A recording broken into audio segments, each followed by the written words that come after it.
Guys, আমি সকাল সকাল যাচ্ছি আর আমার পিছনে আমার গাড়িটাও আমার সাথে যাচ্ছে। না সরি, আমার আসলে মজা করছি, ও আমার বোন আর আমি দুজন মিলে যাচ্ছি হসপিটালে, হাড় হসপিটালে। না আমার কোনো রোগ হয়নি, আমার কিছু হয়নি, আমি একটা দরকারে যাচ্ছি। ভিডিও শেষ পর্যন্ত দেখলেই তোমরা জানতে পারবে।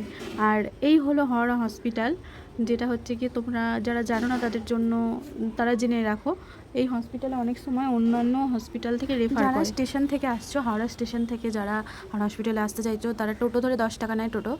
তো টোটো ধরে কোটমোড় বললেই হসপিটালে নামিয়ে দেবে, বা হাওড়া হসপিটাল বললেও, এমার্জেন্সি গেট বললেও নামিয়ে দেবে। তো এটাই হলো আমাদের সেই হসপিটাল, ডেলিভারি হয়েছিল।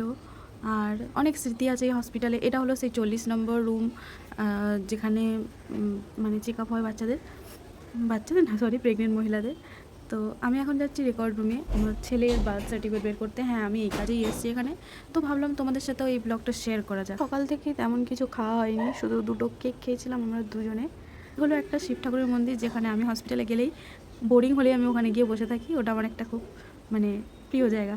নিউ বিল্ডিংয়ের অপোজিটেই হচ্ছে রেকর্ড রুম। হাওড়ায় যারা চেনো না অবশ্যই নিউ বিল্ডিংয়ের অপোজিটে তাহলেই দেখতে পারবে।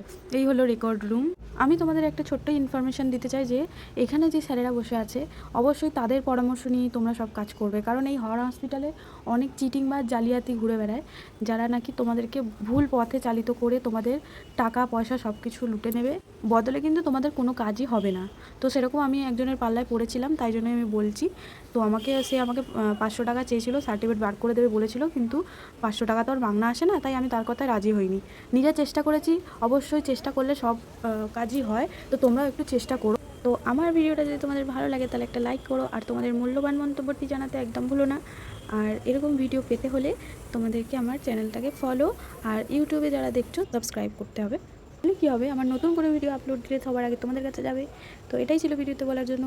আবার ফিরে আসবো কোনো নতুন ব্লগে। এখনকার জন্য বাই বাই।